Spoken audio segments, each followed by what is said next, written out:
जय जगन्नाथ प्रार्थनार बादीपाला मंच को आपण मानक स्वागत। आज ये मंच रे आम गहणार उपस्थित अछंती दुई जन लोकप्रिय कलाकार जड़े होउछंती गायक बाणीरत्न श्री कुलमणि पंडा। सर नमस्कार। जय जगन्नाथ। आउ जड़े होउछंती गायक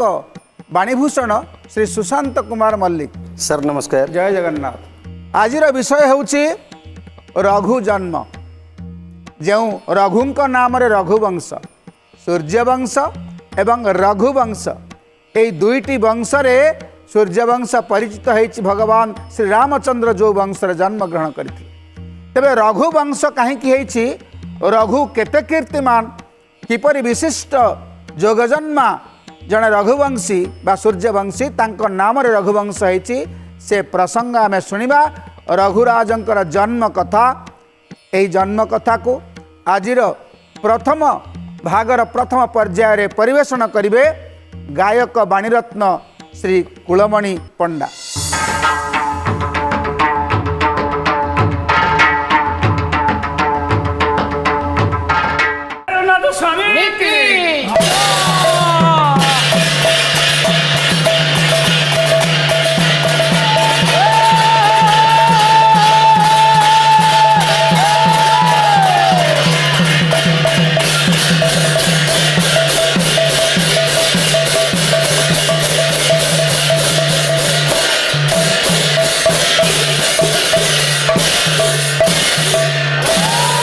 निगम बनितार उलगभा शिखर मंजु मंजुल कलिगुच्छ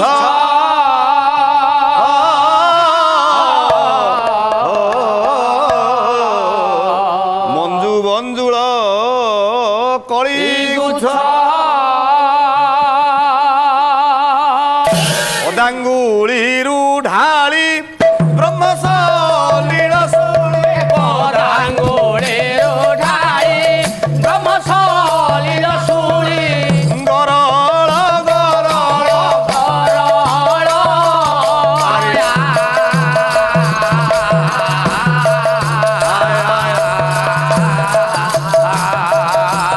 बाळा कल तुच्छ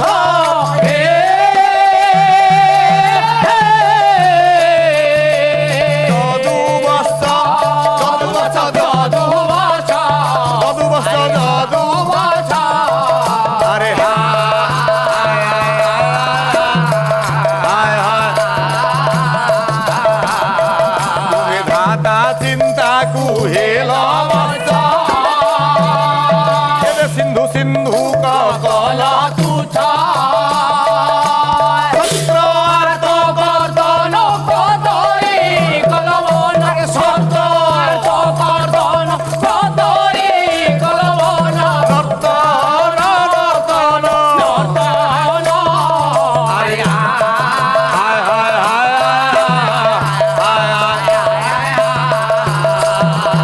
बेकारी हरि अथ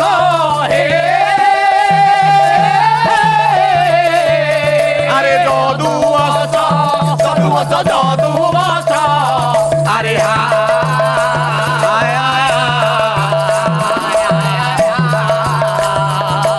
नर्तनकारी हरि परमार्चन्य धीमंत वर्गे विश्वव्यापक विश्वस्रष्टा विश्वात्मा विश्वचिंतामणि परम कारुणिक श्रीमन श्री महाप्रभु सत्यपीर नारायण चरणार बिंदे अजस्र अनंत कोटि कोटि प्रणाम। सर्वादौ आम सम्मुखरे ए ओडिशार प्रतिष्ठित आर्य संस्कृति लोक संस्कृति पालार जो प्रचार प्रसार करुचंती आमर प्रार्थना चैनल समस्त भद्र व्यक्ति बंधु माने टेक्निशियन बंधु माने एवं विशेषकर आमर निर्देशक एवं आमर सम्मुखरे बसिचंती पूज्य समीक्षक महोदय पद्मनाभ त्रिपाठी महोदय तांकु आम परिषद तरफ आंतरिक शुभेच्छा सहित प्रणाम समर्पित करू। ସଜ୍ଜନ ଆଜ୍ଞା ଆଜି ଆମକୁ ନିର୍ଦ୍ଦେଶ ଅଛି ଆଜ୍ଞା, କଣ? ରଘୁଙ୍କର ଜନ୍ମ ବିଷୟରେ ଉପସ୍ଥାପିତ କରିବା ପାଇଁ ତେଣୁ ଆମେ ରଘୁଙ୍କର କଥା କେମିତି ରଘୁ ଜନ୍ମ ହେଲେ କେମିତି ରଘୁ ସୃଷ୍ଟି ହେଲେ ଦେଖିବା, ରଘୁବଂଶର କୀର୍ତ୍ତି କଣ କଳାପ କଣ ବାସ୍। ସେଇ ବିଷୟରେ ଦୀପଦ ଆଲୋଚନା କରିବା ଦୀପଦ ଆଲୋଚନା। ତାପରେ ଆଜ୍ଞା। ଏଇଠି ଆପଣ ମାନଙ୍କର ଗୋଟେ ଓଡିଆ ପଦ ବାସ୍। ଇଏ ବଶିଷ୍ଠ ଆଶ୍ରମ ପ୍ରାଙ୍ଗଣେ ମହାରାଜା ଦିଲ୍ଲୀପ ହେ ହେ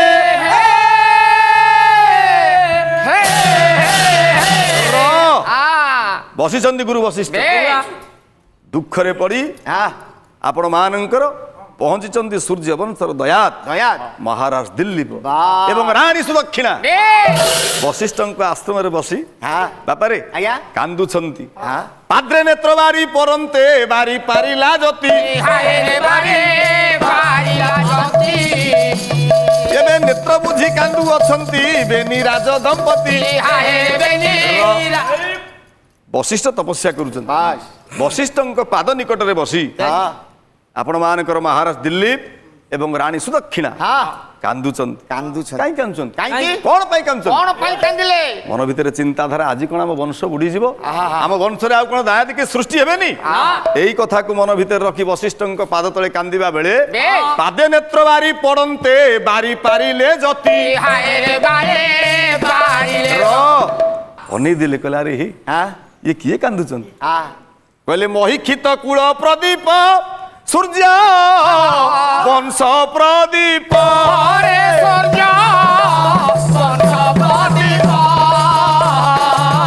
ସୁଦକ୍ଷିଣା ସହ ସର୍ବଦା ଏବେ ଥିଲେ ଚିନ୍ତିତ ମହିକ୍ଷିତ କୂଳ ପ୍ରଦୀପ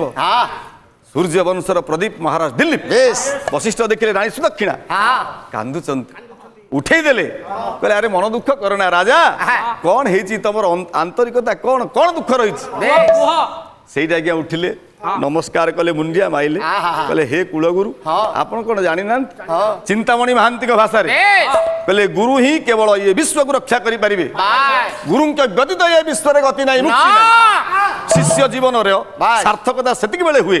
ଯେତେବେଳେ ସେ ଗୁରୁଙ୍କୁ ଆଶ୍ରିତ ହେଇଯାଏ ଗୁରୁଙ୍କ ନିକଟରେ ସମର୍ପିତ ହେଇଯାଏ ଚିନ୍ତାମଣି ମହାନ୍ତି ଗୋଟେ ସୁନ୍ଦର ପଦ କହିଛନ୍ତି ଗୁରୁର ଆଦେଶ ଶିଷ୍ୟର ଜୀବନ ଆରେ ହୋଇଯାଏ ପବିତ୍ର ଏବେ ହୋଇଯାଏ ହୋଇଯାଏ ଏବେ କାଳେ କାଳେ ସେହି ଜଳପୂର୍ଣ୍ଣ ପାତ୍ରରେ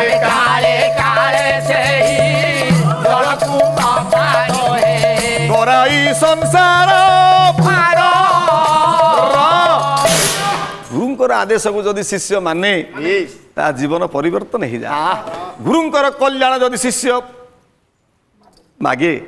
ଗୁରୁଙ୍କର କଲ୍ୟାଣ ଯଦି ମିଳେ ତାହେଲେ ଶିଷ୍ୟ ମଧ୍ୟ ତା ଜୀବନ ଚର୍ଯ୍ୟାରେ ବହୁତ ଧର୍ମ ଅର୍ଜନ କରି ଉନ୍ନତି କରେ ବଶିଷ୍ଠଙ୍କ ଆଶ୍ରମରେ ପହଞ୍ଚି ଯାଇଛନ୍ତି ମହାରାଜ ଦିଲ୍ଲୀପ ଏବଂ ରାଣୀ ସୁଦକ୍ଷିଣା ଗୁରୁଙ୍କ ନିକଟରେ ସମର୍ପିତ ହେଇଯାଇଛନ୍ତି ଯିଏ ଗୁରୁଙ୍କୁ ପୂଜା କରେ ଗୁରୁଙ୍କୁ ପ୍ରଣାମ କରନ୍ତି ଗୁରୁଙ୍କର ଆଶୀର୍ବାଦ ନିଅନ୍ତି ତାଙ୍କ ଜୀବନ ସାର୍ଥକ ହେଇଯାଏ ସୁର ଆଜି ଆମ ନିକଟରେ ପହଞ୍ଚନ୍ତି କିଏ ଜାଣିଛନ୍ତି କେନ୍ଦ୍ରାପଡ଼ାରୁ ଆସିଛନ୍ତି ଗାୟକ ଆମର ଶ୍ରଦ୍ଧେୟ ବଡ ଭାଇ ମଲ୍ଲିକ ବାବୁ ସୁଶାନ୍ତ କୁମାର ମଲ୍ଲିକ ଆରେ ଯାହାହେଲେ ସେ କେନ୍ଦ୍ରାପଡ଼ିଆ ଲୋକ ନା ଦେଖିବା ଦେଖିବା ଯୋଉଠୁ ଛାଡ଼ିବି ଆଜି ନାଟକ ଭାଇ ମୋର ସେଇଠୁ ନେବେ ତେବେ ଜାଣି ନ ହେଇ ପାରିଲା ନା ତେବେ ଜାଣେ ବାଦ ପାରିଲା ନା ନହେଲେ ହେଇପାରିବ ନାହିଁ ରେ ବସିଛନ୍ତି ଆପଣ ମାନଙ୍କର ଗୁରୁଗୁରୁ ବଶିଷ୍ଠ ଅନେଇ ଦେଲେ ରାଜା ଦିଲ୍ଲୀପଙ୍କୁ ବଶିଷ୍ଠ ଚିନ୍ତା କଲେ କହିଲେ ଏ ପୁଆ ଜୀବନରେ କେବେ କାନ୍ଦିବା କଥା ନୁହଁ କାହିଁକି ଆଜି ମୋ ଶିଷ୍ୟ କାହିଁକି କାନ୍ଦୁଛି ତାର କାରଣ କଣ ତା ଅନ୍ତର କଥା ଯିଏ ବୁଝିପାରିବ ଆରେ ଶିଷ୍ୟର ଅନ୍ତରର କଥାକୁ ମନର କଥାକୁ ଯିଏ ବୁଝିପାରନ୍ତି ସିଏ ଆଜ୍ଞା ଗୁରୁ ନା ଆର ଉପରେ ଗୋଟେ ସୁନ୍ଦର ଶ୍ଲୋକ ମନେ ପଡେ ଆପଣ ମାନଙ୍କର ରାମ ତାରକ ଚମ୍ପୁ କବି ହେଲେ ହର୍ଷଉଳ ଶ୍ରୀହର୍ଷ ପରମହଂସ କହିଲେ ଆ ନା ମୁଁ ଦିଲ୍ଲୀପ ଦେଇଥିଲି ଆ ଜୀବନରେ ଇଏ କେବେ ହାରିବା କଥା ନୁହଁ ଭାଇ ଶୁଣ ଆ ଜୀବନରେ କେବେ କାନ୍ଦିବା କଥା ନୁହଁ କାହିଁକି ନା ଦୈଲ୍ୟପ୍ୟ ଦୀପିକ୍ଷମର୍ଥୀ ଦୟା ଦାନସ୍ତୁମର୍ପଣ ଦାନନ୍ତେ ଦୟନ୍ତେ ଚୈବ ଆରେ ସହ ଦିଲ୍ଲୀପ ନାମ ଧେୟ ର ବାସ୍ କାହିଁକି ତା ନା ଦିଲ୍ଲୀପ ବଶିଷ୍ଠ କହିଲେ ମୋ ଦିଲ୍ଲୀପ ନାମକରଣ କରିବାର ବେଶ କୋଉଠି ତ୍ରୁଟି ରହିଗଲା କି ଅର୍ଥାତ୍ ଅର୍ଥାତ୍ ନା ଦୈଲି ଯୁକ୍ତ ଅପ୍ୟ ସମାନ ଦୈଲିପ୍ୟ ଦଲି ଅର୍ଥାତ୍ ଅନ୍ତର ଅନ୍ତର। ଅପ୍ୟ ଅର୍ଥାତ୍ ଜାଣିବା ବେଶ। ବଶିଷ୍ଠ ଚିନ୍ତା କଲେ କୌଣସି ପ୍ରଜା ମାନେ ନ ମାଗିବା ପୂର୍ବରୁ ପ୍ରଜା ମାନଙ୍କର ମନ କଥାକୁ ଜାଣି ଜାଣି ଇଏ ଦୟା ଏବଂ ଦାନର ଶେଷ ସୀମାକୁ ଇଏ ପୁଅ ଦିନେ ଅତିକ୍ରାନ୍ତ କରିବ ତେଣୁ ଆ ନାଁଟା ମୁଁ ଦେଇଛି ଦିଲ୍ଲୀପ ଦିଲ୍ଲୀପ ନାମର ସାର୍ଥକତା ସେଇଥିପାଇଁ ବେଶ ବଶିଷ୍ଠ ଚିନ୍ତା କଲେ ଇଏ ତ କାନ୍ଦିବା କଥା ନୁହଁ ନା। କାହିଁ କାନ୍ଦୁଛି କାହିଁକି କାନ୍ଦୁଛୁ? କଣ ପାଇଁ କାନ୍ଦୁଛି ସେତିକି ବେଳେ କହିଦେଲେ କି ଆପଣ ମାନଙ୍କର ମହାରାଜ ଦିଲ୍ଲୀପ କହିଲେ ଗୁରୁଜୀ ଆପଣ କଣ ଜାଣିପାରୁନାହାନ୍ତି ଆହେ କୁଳ ଗୁରୁ ବିବାହ କଲ କରି ବେଳକ ବହୁ ବର୍ଷ ବିତି ଗଲାଣି ନ ହୋଇଲା ବାଳକ ବହୁ ବର୍ଷ ବିତି ଗଲାଣି ଦୀର୍ଘ 22 ବର୍ଷ ବିତି ଗଲାଣି ବୈବାହିକ ଜୀବନରେ ଦାମ୍ପତ୍ୟ ଜୀବନରେ ବେଶ ମୁଁ ବାପା ହେଇପାରିଲିନି ନା ବାପା ଡାକ ପଦେ ଶୁଣି ପାରିଲିନି ତାହେଲେ ଏ ଜୀବନ ସାର୍ଥକତା ହେଇପାରିବ ଗୁରୁଦେବ କୁହନ୍ତୁ ମୁଁ କି ଅପରାଧ କରିଛି କରିଛି। କି ଦୋଷ କରିଛି ବେଶ। କଣ ପାଇଁ ମୋ ବଂଶ ଆଜି ବୁଡି ଯାଉଛି ମୋ ବଂଶ କଣ ବୁଡିଯିବ ମୋ ବଂଶ କଣ ରକ୍ଷା ହବନି ଆଉ କଣ ଏ ବଂଶରେ କେହି ଦାଦେ ସୃଷ୍ଟି ହେବେନି ବାସ୍ କୁହନ୍ତୁ କୁହନ୍ତୁ ଆଜ୍ଞା କାରଣ ଆପଣଙ୍କର ଆଶୀର୍ବାଦ ଆପଣଙ୍କର ବାର୍ତ୍ତା ଦ୍ୱାରା ହିଁ ମୋର ଜୀବନ ମୁକ୍ତି ହେଇଯିବ ମୋ ବଂଶ ରକ୍ଷା ହେଇଯିବ ବେଶ କୁହନ୍ତୁ ଆର କାରଣ କଣ କାରଣ କଣ ସେତିବେଳେ ବଶିଷ୍ଠ କହିଲେ ବେଶ। କହିଲେ ରାଜା ଆଜ୍ଞା। ଦିଲ୍ଲୀପ ହଁ। କାହିଁକି ତମ ବଂଶରେ ସନ୍ତାନ ଉତ୍ପତ୍ତି ହଉନାହାନ୍ତି ବେଶ। କାହିଁକି ତମ ବଂଶ ବୁଡି ଯାଉଛି ବେଶ। ଆଉ ଗୋଟେ ଶ୍ଲୋକ କହିବେ ନା ବାସ୍ କହିଲେ ମହାକବି କାଳିଦାସ ବେଶ କବି କାଳିଦାସ କାବ୍ୟ ହେଲା ରଘୁବଂଶ ମହାକାବ୍ୟ ବାବା ସେ କଣ କହିଲେ କଣ? କହିଲେ ଇପ୍ସି ତତ୍ପାତ୍ ବିଜ୍ଞାନତ୍ୱାଃ ବିଧି ଶାର୍ଦୂଳଂ ମାତ୍ମନଃ ପ୍ରତି ବଧ୍ନାତି ମେଙ୍ଗଦେବ ଇଏ ପୂଜ୍ୟ ପୂଜା ବ୍ୟତିକ୍ରମ ରେ ବାପା ବାହ କହିଦେଲେ ବେଶ କହିଲେ ରାଜା ଶୁଣ କାହିଁକି ତମ ବଂଶ ବୃଦ୍ଧି ହଉନି ବେଶ କାହିଁକି ତମ ବଂଶ ବୁଡିଯିବ ବାବା ବଂଶ ବୁଡିଯିବାର କାରଣ କଣ ହଁ ନା ତମେ ହଁ। ପୂଜ୍ୟ ପୂଜାର ବ୍ୟତିକ୍ରମ କରିଛ ରାଜା ସେଇଥିପାଇଁ ହଁ। ତୁମ ବଂଶ ଆଜି ନଷ୍ଟ ହୋଇଯାଉଛି ବାବା ଦିଲ୍ଲୀପ ହାତ ଯୋଡ଼ିଦେଲେ ରାଣୀ ଶୁଣୁଛନ୍ତି ସୁଦକ୍ଷିଣା ହଁ କହିଲେ ହେ ଗୁରୁଦେବ ବେଶ। ଆପଣ କୁହନ୍ତୁ ହଁ କାହାର କୋଉଠି ବାସ୍ କେତେବେଳେ କୋଉ ଦିନ ହଁ ମୁଁ ପୂଜ୍ୟ ପୂଜାର ବ୍ୟତିକ୍ରମ କରିଛି କରିଛି ହଁ ରାଗ ଚୋଖି କବି ସମ୍ରାଟ ଉପେନ୍ଦ୍ର ଭଞ୍ଜ ବାପାର ଗୋଟା ଅନୁପ୍ରାସରେ ପଦ ରହିଛି ସେଇଥିରୁ ଗୋଟା ପଦ ଆମେ ଶୁଣେଇବା ବାବା ବଶିଷ୍ଠ କହିଲେ ହଁ। କହିଲେ କୋଉଠି କେତେବେଳେ କୋଉ ଦିନ ବେଶ। ତୁମେ ପୂଜ୍ୟ ପୂଜା ବ୍ୟତିକ୍ରମ କରିଛ ହଁ। ସୁରବଂଶ ବତଂସ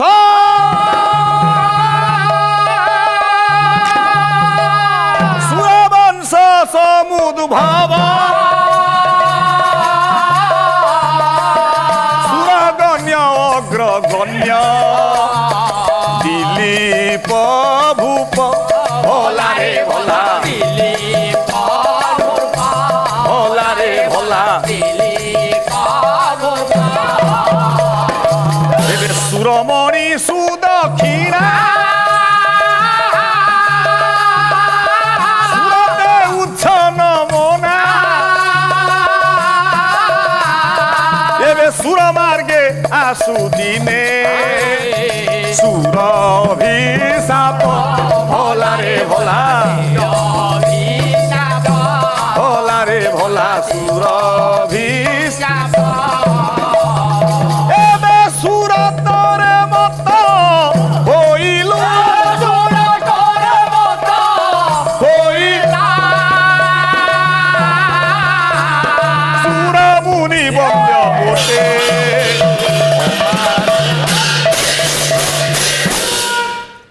ଭଞ୍ଜଙ୍ଗ ସାହିତ୍ୟ ବାସ୍ ସନୁପ୍ରାସ ବେଶ ବଶିଷ୍ଠ ବୁଝେଇ ଦେଲେ ହଁ ରାଜା ଆଜ୍ଞା ତୋର ବଂଶ ହଁ ନଷ୍ଟ ହେଇଯିବାର କାରଣ କଣ ହଁ ପୂଜ୍ୟ ପୂଜାର ବ୍ୟତିକ୍ରମ କରିଛ ବେଶ କୋଉଠି କେତେବେଳେ କୋଉଠି ନା ମନେ ପକା ବାସ୍ ଯେଉଁଦିନ ଶତାକ୍ଷ ରାକ୍ଷସ ବାବା ସାର୍ ଶତାକ୍ଷ ନାମକ ରାକ୍ଷସ ଜଣେ ଥିଲା ହଁ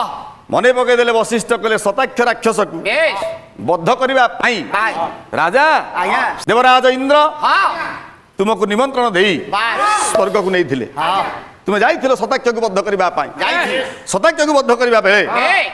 ବଧ କରି ସାରିବା ପରେ ତୁମର 7 ବର୍ଷ ବିତିଗଲା ବାବା। ତମେ ଆଉ ସ୍ୱର୍ଗରୁ ପ୍ରତ୍ୟାବର୍ତ୍ତନ କଲନି ନା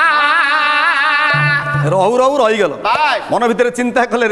ଦେବରାଜ ଇନ୍ଦ୍ର ହଁ। ମର୍ତ୍ତ୍ୟପୁର ରାଜା ହଁ। 7 ବର୍ଷ ସ୍ୱର୍ଗରେ ରହିଲେ ରହିଲେ ଯଦି ସେ ବହୁତ ଦିନ ରହିଯାଆନ୍ତି ରାଜ୍ୟଟା ଅରାଜକତା ହେଇଯିବ। ରାଜକ ହବ ଶତ୍ରୁମାନେ ବ୍ୟାଘାତ ସୃଷ୍ଟି କରିବେ ବେଶ। ଏଇ ନ୍ୟାୟରେ ହଁ। ଦିଲ୍ଲୀପଙ୍କୁ ଆଉ ବେଶୀ ଦିନ ଆମ ରାଜ୍ୟରେ ରଖିବା ଦରକାର ନାହିଁ। ରକ୍ଷା ସ୍ୱର୍ଗରେ ଆଉ ରଖିବେନି ତେଣୁ ସେ କ'ଣ କଲେ ହଁ। ନା ମହାରାଜ ବେଶ ଦେବରାଜ ଇନ୍ଦ୍ର ହଁ ସେତେବେଳେ ପ୍ରଚାର ପ୍ରସାର କଲେ ହଁ। ଯେ ଆସନ୍ତା କାଲି ପ୍ରଭାତରୁ ବେଶ। ରାଜା ଦିଲ୍ଲୀପ ଅଯୋଧ୍ୟା ପ୍ରତ୍ୟାବର୍ତ୍ତନ କରିବେ କରିବେ ଫେରିଯିବେ ରାଜା ଦିଲ୍ଲୀପ ବେଶ। କାହିଁକି ତମର ପୂଜ୍ୟ ପୂଜା ବ୍ୟତିକ୍ରମ ହେଲା ହଁ। ନା ସେତିକିବେଳେ ଅପେକ୍ଷା କରିଥିଲେ କି ନା ସୁରଭି ଆହା ଦେବମାତା ସୁରଭି ବେଶ। ଅପେକ୍ଷା କରିଛନ୍ତି ବାବା। କେତେବେଳେ ମୋ ପୁଅ ଆସିବ ଦିଲ୍ଲୀପକୁ ମୁଁ ଟିକେ କଲ୍ୟାଣ କରିବି ଆଶୀର୍ବାଦ କରିବି ଆଚ୍ଛା, ଆଚ୍ଛା। ହେ ରାଜା ତମେ ରଥରେ ବସିବା ମାତ୍ରକେ ତମେ କ'ଣ କଲ ତମ ସ୍ତ୍ରୀ ସୁଦକ୍ଷିଣା କଥାକୁ ଭାବି ଭାବି ତମ ଦିନ ପଳେଇଗଲା ତମେ ମାଙ୍କୁ ଚାହିଁ ମଧ୍ୟ ଚାହିଁଲ ନାହିଁ ମାଙ୍କୁ ଦେଖି ମଧ୍ୟ ନ ଦେଖିଲା ଭଳି କଲ ମାକୁ ନମସ୍କାର କଲନି ମା କ୍ରୋଧାନ୍ୱିତ ହେଲେ ମାକୁ ନମସ୍କାର ନ କରିବା ଦ୍ୱାରା ମା ମନରେ ଦୁଃଖ ଆସିଲା ଆରେ ମୁଁ ତାକୁ କଲ୍ୟାଣ କରିଥାନ୍ତି ଆଶୀର୍ବାଦ କରିଥାନ୍ତି ଏତେ ବଡ଼ ପୁଅ ମୋର ଅଯୋଧ୍ୟା ଚାଲିଯିବ ମୋତେ ଟିକେ ନମସ୍କାର କଲାନି ମୋତେ ଟିକେ ଚାହିଁଲାନି କଥାଟାକୁ ଏଇଠି ରଖିବା ଆସିଛନ୍ତି ମୋର ଭାଇ କେନ୍ଦ୍ରାପଡ଼ାରୁ ବେଶ ମଲ୍ଲିକ ମଲ୍ଲିକ ଗୋଟେ ପ୍ରଶ୍ନ ଏଇଠି ଆମେ ଦବା ଗୋଟେ ପ୍ରଶ୍ନ ତ ଦରକାର ଆଉ। ପ୍ରଶ୍ନ ଦେଲେ ହେଇପାରିବନି ନା। କାହିଁକି ନା ଭାଇ କି ଭାଗ ନା। ଇଏ ପରା ବାଦ ପଡିଲା ଆରେ ସିଏ ବି ବଡ ଗାଁ ହଁ ନା ନାଇଁ ସିଏ ବହୁତ ଥର ମୋ ମଞ୍ଚରେ ଦେଖା ହେଇଛନ୍ତି କଣ ଛାଡ଼ିବ? ସୁନ୍ଦର ପ୍ରଶ୍ନ କ'ଣ ଆପଣ ମାନେ ସମସ୍ତେ ଜାଣନ୍ତି ମନୁ ବାସ୍। ବୈବସ୍ୱତ ମନୁର ନାମ ମାନନୀୟ ମହିଷିଣୀ ଆରେ ଚାହିଁଥିଲେ ଏତେ ବଡ଼ ସମ୍ରାଟ ଯିଏ ବିଶ୍ୱକୁ ସୃଷ୍ଟି କରିଛନ୍ତି ବା ବିଶ୍ୱକୁ ପାଳନ କରିଛନ୍ତି ମନୁ ମନୁ ତାଙ୍କ ନାଁରେ ଆଜ୍ଞା ମନୁଙ୍କ ନାଁରେ ବଂଶଟା ହେଇଥାନ୍ତା ମନୁଙ୍କ ନାଁରେ ବଂଶ ନ ହେଇ କାହିଁକି ଏ ବଂଶ ନାଁଟା ସୂର୍ଯ୍ୟ ବଂଶ ହେଲା ଏଇ ପ୍ରଶ୍ନ ଗୋଟି ମଲ୍ଲିକ ଭାଇ ମୋର ରହିଗଲା ଏବେ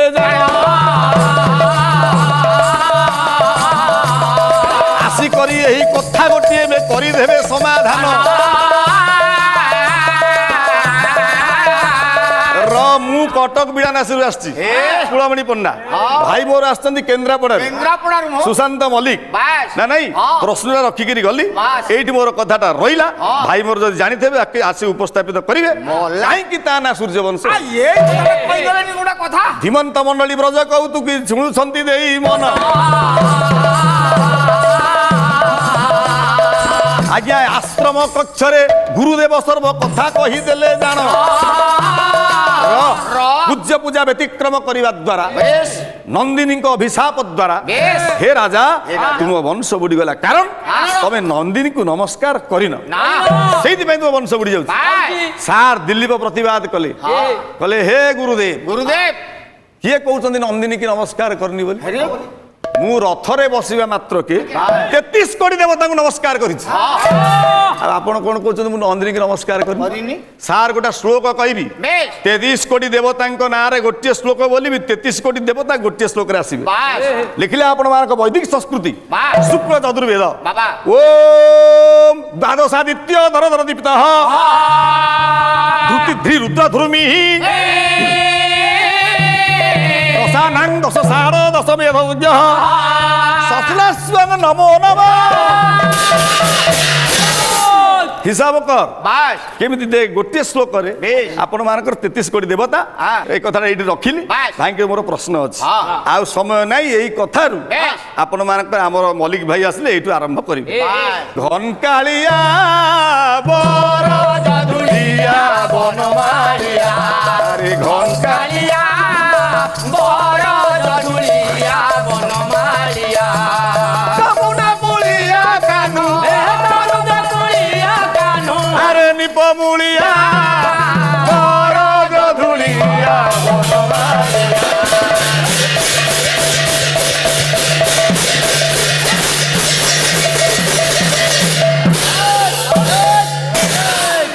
ଗାୟକ ବାଣୀରତ୍ନ ଶ୍ରୀ କୁଳମଣି ପଣ୍ଡା ରଘୁଙ୍କର ଜନ୍ମଚରିତ ପାଲାରେ ପ୍ରଥମ ଭାଗର ପ୍ରଥମ ପର୍ଯ୍ୟାୟରେ ସୁନ୍ଦର ଭାବରେ ଗୁରୁ ବଶିଷ୍ଠଙ୍କ ଆଶ୍ରମରେ ଦିଲ୍ଲୀପ ରାଜା ଦିଲ୍ଲୀପ ଏବଂ ସୁଦକ୍ଷିଣାଙ୍କର ପହଞ୍ଚିବା ଏବଂ ଗୁରୁଙ୍କର ପାଦରେ ଲୋଟି ପଡ଼ିବା ଶାସ୍ତ୍ରୁଳ ନୟନରେ ଅଶ୍ରୁପୂର୍ଣ୍ଣ ନେତ୍ରରେ ଗୁରୁଙ୍କ ପାଦରେ ଲୋଟି ପଡ଼ିବା ଏବଂ ଗୁରୁଙ୍କ ପାଦରେ ଶିଷ୍ୟ एवं शिष्य पत्नीଙ୍କର उभयଙ୍କର जो नेत्रରୁ झरी पड़ी अश्रु बारी ताहा एक कारुण्यमय दृश्य किंतु गुरु जदि चाहती ताहले विधातार विधान को ओलटे दे पारती ईश्वर जदि क्रोधान्वित हुअन्ति अभिशाप दियंती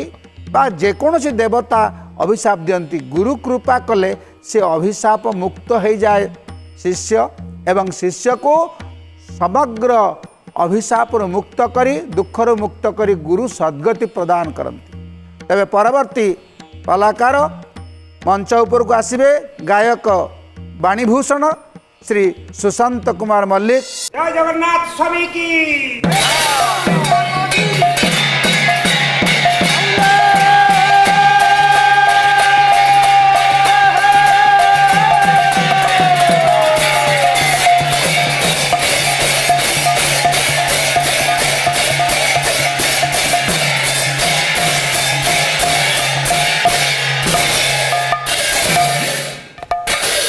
हरि नाम कियारी रे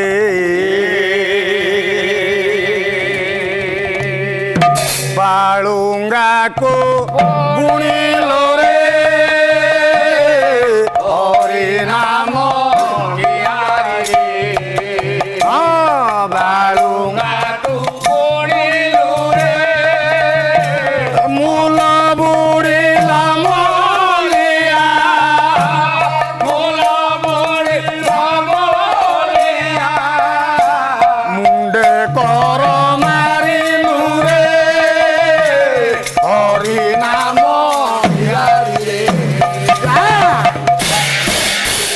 हेमर उत्कलर वरण्य नर नारायण आध्यात्मिक रस कदम्ब कल्याणी दास पुओ आज अहोभाग्य ओडिशार पुरपल्ली रे उत्कलीय संस्कृति पालार प्रचार प्रसार करने जो आमर प्रार्थना चैनल आज पाला को अत्यधिक आगु को नहीं चली पालार समस्त कर्मकर्ता तथा प्रार्थना चैनल समस्त कर्मकर्ता उद्योक्ता बाबूमान तथा समीक्षक महोदय आमर पंडित पद्मनाभ त्रिपाठी सारंकर पाद तले अनंत कोटि प्रणिपात तथा प्रार्थना चैनल समस्त कर्ता समस्त कर्मकर्ता युवबंधुमान तथा आमर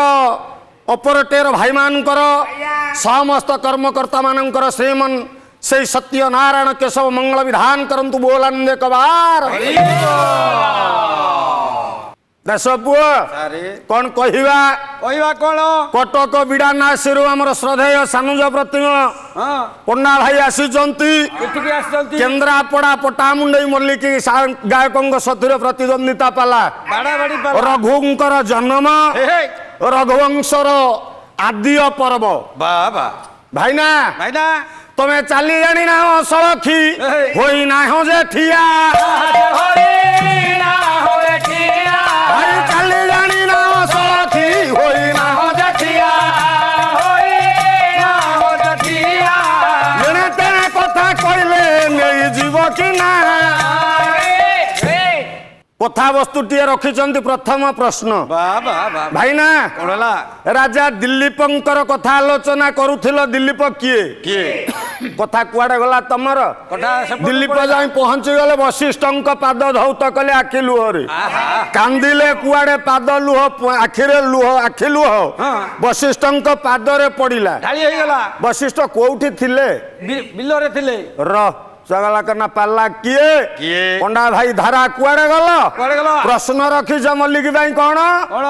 ता ना सूर्य वंश कहीं हेला प्रथम सर्ग रघुवंश महाकाव्य रघुवंश महाकवि कालिदास प्रथम सर्ग प्रथम श्लोक रे कहले वैवस्वत मनोरो नाम मानो नियम निषेणान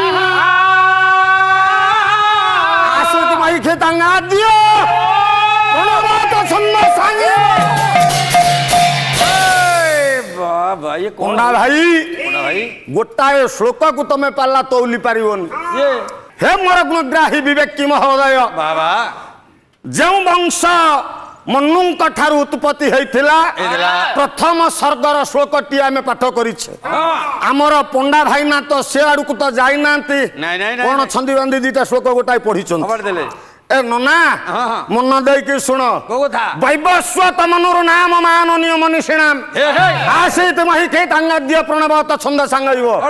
ପ୍ରଣବ ବୋଲନ୍ତେ ଓଙ୍କାର ଛନ୍ଦ ସାଙ୍ଗ ବୋଲନ୍ତେ ବେଦ ବ୍ରାହ୍ମଣ ମାନେ ପଣ୍ଡିତ ମାନେ ବେଦ ଉଚ୍ଚାରଣ ପୂର୍ବରୁ ହେ ମୋର ଜ୍ଞାନୀ ମଣ୍ଡଳୀ ସର୍ବାଦ ଓଙ୍କାର ଉଚ୍ଚାରଣ କରିଥାନ୍ତି ରେ ଯେମିତି ଓଙ୍କାର ଉଚ୍ଚାରଣ କରନ୍ତି ବେଦବିତ ପଣ୍ଡିତ ମାନେ ସେପରି ପଣ୍ଡା ଭାଇ ଆଦି ବଂଶରେ ଜନ୍ମ ନେଲେ ବୈବସ୍ୱତ ମନୁ ବୈବସ୍ୱତ ଶବ୍ଦ ଅର୍ଥ କଣ ବ୍ୟାକରଣ ସନ୍ଧି କାଇଁ ପାଠ ପଢିଲେ ପାଲା ନା ଇଏ ଲେଖିକିନି ଘୋଷିଲେ କଣ ପାଲା ନାଇଁ ନାଇଁ ନାଇଁ ନାଇଁ ବିବସ୍ୱାନ ପତ୍ୱାଂଶୁ ମାନେ ବୈବସ୍ୱତ ମନୁ ବିବସ୍ୱାନ ବୋଲନ୍ତେ ହେ ମୋର ଜ୍ଞାନୀ ମଣ୍ଡଳୀ ସୂର୍ଯ୍ୟ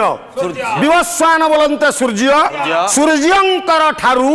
ଜନ୍ମ ନେଇଥିବା ସୁଯୋଗ୍ୟ ସନ୍ତାନ ମନୁଙ୍କ ଠାରୁ ସେ ବଂଶ ଉତ୍ପତ୍ତି ହୋଇଥିଲା ହେ ଏଣୁ ଜ୍ଞାନୀ ମଣ୍ଡଳୀ ସେ ପୂଜ୍ୟ ପୁଷ୍ପଦ ରାଜା ମନୁଙ୍କ ଠାରୁ ଯେତେବେଳେ ରାଜ୍ୟଟି ଉତ୍ପତ୍ତି ହେଲା ତେଣୁ ହେ ଜ୍ଞାନୀ ମଣ୍ଡଳୀ ରାଜା ମନୁ ନିଜର ପୂର୍ବଶ୍ୱରୀ ସେଇ ସୂର୍ଯ୍ୟଦେବଙ୍କ ନାମରେ ନାମକରଣ କଲେ ବଂଶଟି ତେଣୁ କରି ଭାଇ ସୂର୍ଯ୍ୟ ବଂଶ ନାମ ସେଇଠାରୁ ହୋଇଥିଲା ଇଏ ତମ ପ୍ରଶ୍ନ ଗୋଟି ପଣ୍ଡା ଭାଇ ମୋର ଏବେ ପୁଣି ସରିଗଲା ତେଣୁ ରଘୁବଂଶ ପୂର୍ବରୁ ଯେଉଁ ସୂର୍ଯ୍ୟବଂଶ ଥିଲା ସାକେତପୁର ଅଯୋଧ୍ୟା ତାର ପୂର୍ବଶ୍ୱରୀ ମନୁ କହିଥିଲେ ସୂର୍ଯ୍ୟଙ୍କ ନାମରେ ନାମକରଣ କରିଥିଲେ ହେ ମୋର ଅରଣ୍ୟ ଗୁଣ ଗ୍ରାହୀ ବିବେକୀ ମହୋଦୟ ଏମନ୍ତ ରାଜ୍ୟରେ ଦିନାନ୍ତରରେ କିଛି ଦିନ ପରେ ଜଣେ ସୁଯୋଗ୍ୟ ସନ୍ତାନ ଜନ୍ମ ନେଇଥିଲେ ସେ ସୁଯୋଗ୍ୟ ସନ୍ତାନ କିଏ ମହାକବି କହିଲେ କାଳିଦାସ କହିଲେ ତଦନ୍ୱୟ ସୁଧିମତି ପ୍ରସୂତି ସୁଧିମତରଃ ଦିଲ୍ଲୀ ପୈତି ରାଜେନ୍ଦୁ ହିନ୍ଦୁ କ୍ଷୀର ନିଧାବିବ ହେ ମୋର ଉତ୍କଳର ବରଣ୍ୟ ଜ୍ଞାନୀ ବିବେକୀ ମହୋଦୟ ଯେତେବେଳେ କୋଳରେ ବା କୂଳରେ ଗୋଟିଏ ସୁଯୋଗ୍ୟ ପୁତ୍ର ଜନ୍ମ ନିଏ ସେ କୂଳର ଶୋଭାକୁ ଦ୍ୱିଗୁଣିତର ବର୍ଦ୍ଧିତ କରିଦିଏ ରାଜା ଦିଲ୍ଲୀପ ସୂର୍ଯ୍ୟ ବଂଶରେ ଜନ୍ମ ଗ୍ରହଣ କରିବା ମାତ୍ରକେ କ୍ଷୀର ଇନ୍ଦୁ ନିଧାବିବ ହେ ମୋର ସଜ୍ଜନ ଜ୍ଞାନୀ ମଣ୍ଡଳୀ ପ୍ରାର୍ଥନା ଚ୍ୟାନେଲର ସମୟ ତ ସ୍ୱଳ୍ପ କ୍ଷୀରସାଗରର ବର୍ଣ୍ଣ ହେଉଛି ଧଳା ଚନ୍ଦ୍ରଙ୍କର ବର୍ଣ୍ଣ ଧଳା ଚନ୍ଦ୍ରଙ୍କର କିରଣ ଯେତେବେଳେ କ୍ଷୀରସାଗର ଉପରେ ପଡେ କ୍ଷୀରସାଗରର ଶୋଭାକୁ ଦ୍ୱିଗୁଣିତର ବର୍ଦ୍ଧିତ କରନ୍ତି ଏଣୁ ଏ ପରିବଂଶରେ ସେଇ ସୂର୍ଯ୍ୟ ବଂଶରେ ଜନ୍ମ ନେଲେ ସୁଯୋଗ୍ୟ ଦାୟାଦ ଯୋଗ୍ୟ ପୁତ୍ର ରଘୁଙ୍କର କୀର୍ତ୍ତି ରୂପକ ଚନ୍ଦ୍ରର କିରଣ ପ୍ରାୟ ଜ୍ୟୋତ୍ସନା ଅଯୋଧ୍ୟା ରାଜ୍ୟ ରୂପକ କ୍ଷୀର ମହୋଦଧି ସାଗରର ଶୋଭାକୁ ଦ୍ୱିଗୁଣିତର କରିଦେଲେ ନନା କଥାବସ୍ତୁ ଆଗକୁ ନେଇ ଯାଇଛ ପଛରେ ତମକୁ କିଛି ଜଣା ନାହିଁ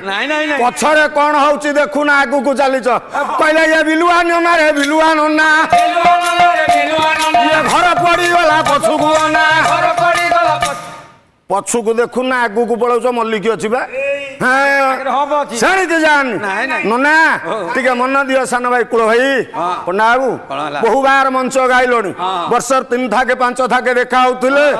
ଏ ବର୍ଷ ବିଡମ୍ବନା ହେଇଗଲା ଗୋଟା ମଞ୍ଚ ଗୋବରଳି ଗୋଟି ଛାଡି ଦିଅ କଥା ଏ ରାବା ଟିକେ ପାଠ ଜଗୁ ନା ପ୍ରାର୍ଥନାରେ ପାଲା ଗାଇବ ଗଲେ କୋଉଠି କି ନା ରାଜା ଦିଲ୍ଲୀପ ରାଣୀ ସୁଦକ୍ଷିଣା ଗଲେ ଗୁରୁଙ୍କ ପାଖକୁ କାହିଁକି ଦାମ୍ପତ୍ୟ ଜୀବନ ପ୍ରତ୍ୟହ ଜୀବନ ଭିତରେ ସମସ୍ତେ ପତି ପତ୍ନୀ ଚାହାନ୍ତି ସାର୍ କୋଳରେ ଗୋଟିଏ ସନ୍ତାନ ସନ୍ତତିଟିଏ ରାଣୀ ସୁଦକ୍ଷିଣା ଦୀର୍ଘ ଦିନ କାଳାତିପାତ କରିଛନ୍ତି ପୃଥିବୀର ଏକ ଛତ୍ରପତି ରାଜା ସମ୍ରାଟ ଦିଲ୍ଲୀପଙ୍କର ପାଣି ଗ୍ରହଣ କରି ସାରିବା ପରେ ଦୀର୍ଘ ସମୟ ବିତି ଯାଇଛି କୋଳରେ ସନ୍ତାନ ସନ୍ତତିଟିଏ ବିତିଗଲା ମାସ ବରଷ ରାଜା ହେଲେ ନିରାଶ ଦେଖିଲେ କେବେ ସନ୍ତାନ ସନ୍ତତିଟି ଅବଶ୍ୟ कोଳରେ ସନ୍ତାନ ସନ୍ତତିଟିଏ ନ ପାଇ ରାଜା ରାଣୀଙ୍କର ଦାମ୍ପତ୍ୟ ଜୀବନ ଦୁଃଖମୟ। ରାଣୀ ସୁଦକ୍ଷିଣା କହିଛନ୍ତି ସ୍ୱାମୀ ଦାମ୍ପତ୍ୟ ଜୀବନର ସୁଖ ଇଏ ଐଶ୍ୱର୍ଯ୍ୟ ସମ୍ପଦ ନୁହଁ, ଇଏ ରାଜ ମୁକୁଟ ନୁହଁ, ଇଏ ରାଜ୍ୟ ସୁଖ ନୁହଁ। ସୁଖ କିଏ ନା ଡକ୍ଟର ମାଧବମାନ ସିଂ ପାରିକଦ ଗୁଡ଼ର କବି ପାରିକୁଦଗଡ଼ର କବି ମାଇଲି ଖୁଣ୍ଟ ଓଡ଼ିଆ ମାଇଲି ଖୁଣ୍ଟ ସେ ଗୋଟିଏ ପଦ ଲେଖିଦେଲେ। କଣ ଲେଖିଲେ? ଆଜି ସୁଦକ୍ଷିଣା କହୁଛନ୍ତି ସ୍ୱାମୀ ଜୀବନଟା ନିରର୍ଥକ ହେଇଗଲା। କାରଣ କହିଲେ ହାରମାଳ ଗଳେ ପିନ୍ଧିଥିବ ସୁନ୍ଦରୀ ଆବର ହୋଇଥିବ, ହାରମାଳ ଗଳେ ପିନ୍ଧିଥିବ ସୁନ୍ଦରୀ ଆବର ହୋଇଥିବ, ଇଏ କୋଳରେ ନଥିଲେ ସୁନ୍ଦର ବାଳକ, କୋଳରେ ନଥିଲେ ସୁନ୍ଦର ବାଳକ, ଦାଦା କୋଳରେ ନଥିଲେ ସୁନ୍ଦର ବାଳକ, କୋଳରେ ନଥିଲେ ସୁନ୍ଦର ବାଳକ, ଇଏ ନାରୀ ଜନ୍ମ ତାର ବ୍ୟର୍ଥ ହେବ, ଝୁରି ଝୁରି ଦିନ हे मोर वरण्य ज्ञानी मंडली कौन करी सार ये तो अभ्यास एणु सार उत्कलर माइली खुंट ओडिया भाषार प्रदीप माधवमान सिंह कहले सुदक्षिणा कहते स्वामी जेते हीरा लीला पिंधि थाउ गोटे नारी जेते सौंदर्यवती होई थाउ जेते पतिव्रता होई थाउ कोଳରେ जदि संतान संततिटा नाही जन्म निरर्थक। हे मोर उत्कलिनी माँ मान भौणी मान आज समस्त लक्ष्य दिया आपण परी जड़े नारी सुदक्षिणा चिंता करुच्छे मु गोटे संतानर जननी हो पारि तेणु राजा दिलीप निज सधर्मिणींकर मन कथा जानी पारी गुरु वशिष्ठ आश्रम अभिमुखे यात्रा करिवे बोली सस्त्रीक चिंता कले मंत्री ऊपर दायित्व न्यस्त करी राजा दिलीप चली आज वशिष्ठ आश्रम को पंडा भाई पाला कोठी जाई वशिष्ठ आश्रम रे पहुंचे दे आखि लुह ढाली देल कवि सम्राट भंज धपटल गोटे पद गाइबा ध नियम मध्य जमक कवि सम्राट भंज जाउचंती गुरु आश्रम को राजा दिलीप रानी सुदक्षिणा धपटिले करी करी संग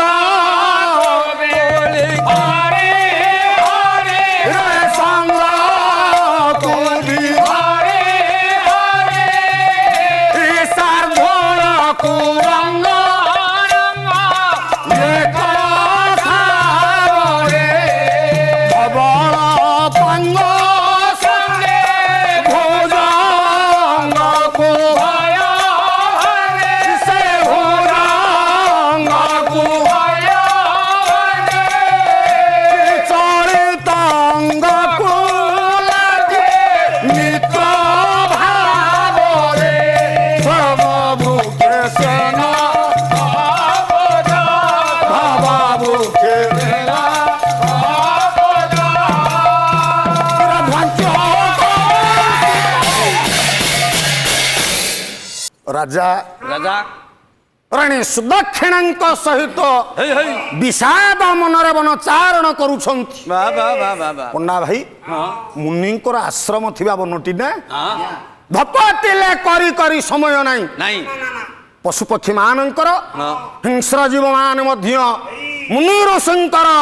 गुरु वशिष्ठंकर होमादि धूप गंधरे मंत्र पुतरे निजर आत्म साधन करिसंती पशुपक्षी मान मित्र भाव को आचरण करिसंती हेमंत वन राज्य रे महाराज दिल्लीप राणी सुदक्षिणा वन चारण करि पदार्पण करिसंती आश्रम निकट रे जते बेले पहुंची गले पंडा भाई प्रश्न कौन कले जाई गुरु को देखे कांदिले नाय नाय नाय नाय रघुवंश महाकाव्य महाकवि कालिदास कहले सायंतन विधि शांते सदर्श तपनिधि अन्वासितमय ख्यातं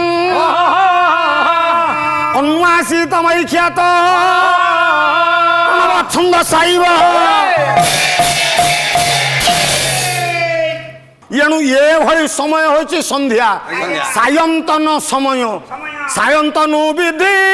सारी प्रति प्राणारत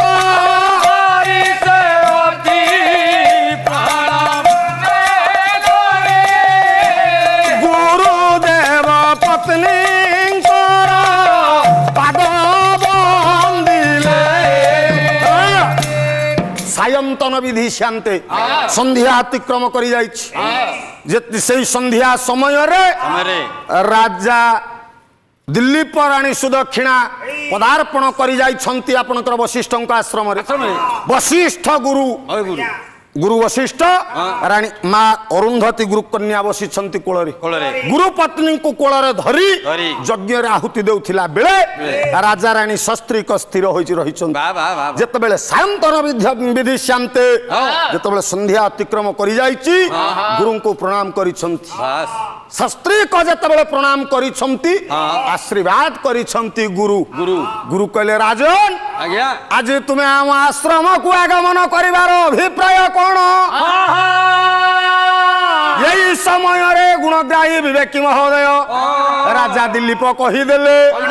କହିଲେ ମୋ କୋଳରେ ଗୋଟିଏ ସନ୍ତାନ ସନ୍ତତି ଉତ୍ପତ୍ତି ହେଲାନି ସିଏ କଣ କହିଲେ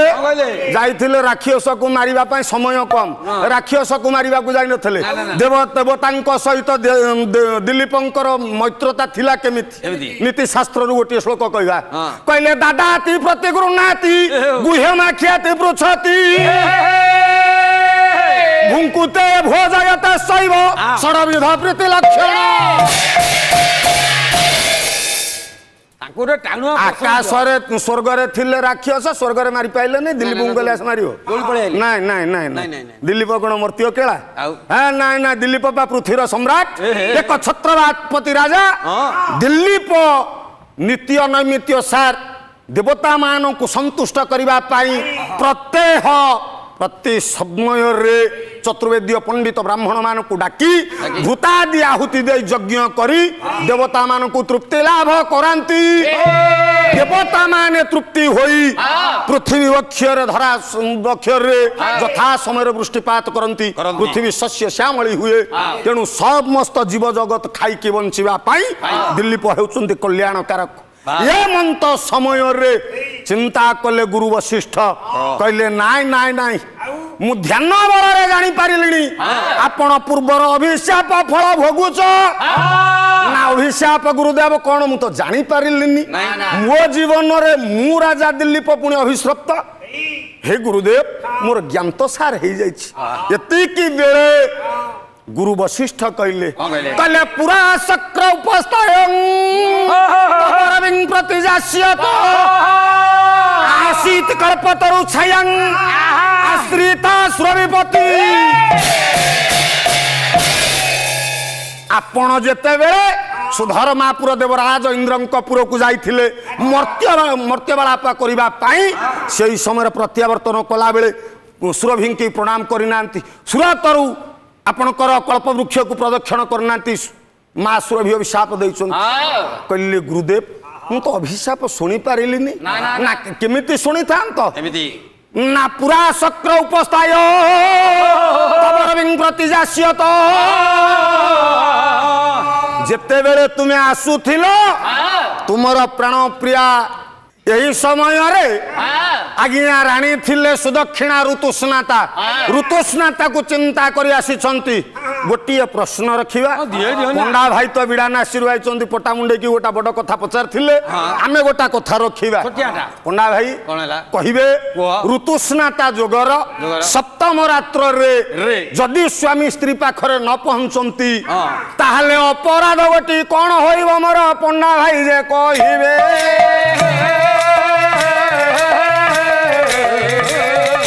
यही कथा गोटी ओडिशावासी की दर्शन रे बुझाई दे ऋतुस्नाता प्रत्येक नारी मान प्रत्येक माँ मानकर ऋतुस्नाता दिवस अछि ऋतुस्नाता दिवसर सप्तम रात्र रे जदि तांकर पुरुष तांक सहित प्रीति संभोग न करंती से पुरुषों को पाप लागे से पाप दीटा कोन मोर पंडा भाई एबे बुझाई कहबो मंच को आसिले परा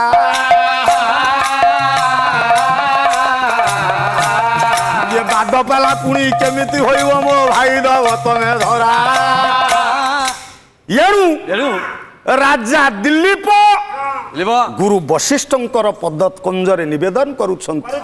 गुरुदेव त्राही को अमन विहारी हे गुरुदेव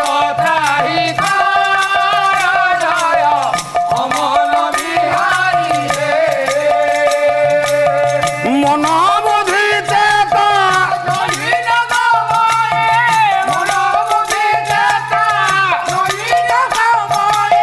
কি বুদ্ধি করিবি হে গুরুদেব অমন বিহারী রে। ଗାୟକ ବାଣୀଭୂଷଣ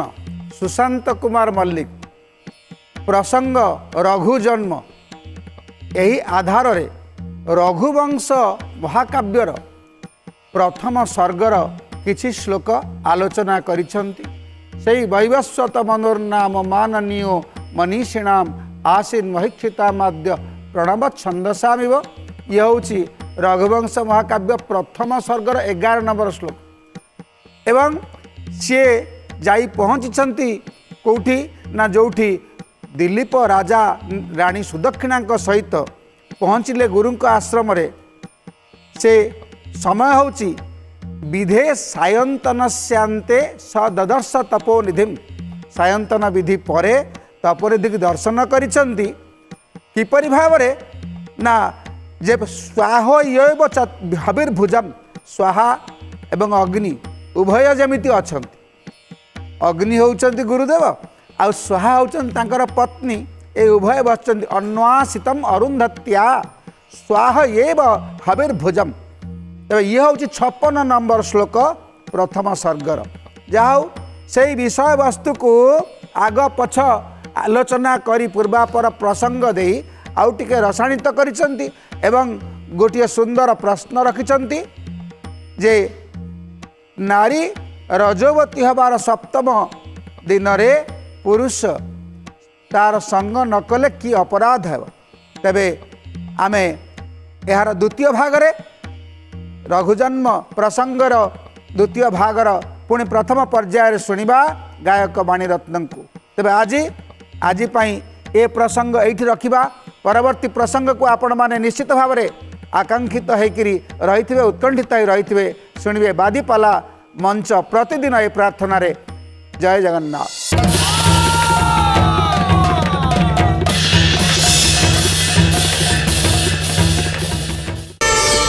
ପ୍ରାର୍ଥନା ଆମ ଆନନ୍ଦର ଉତ୍ସ।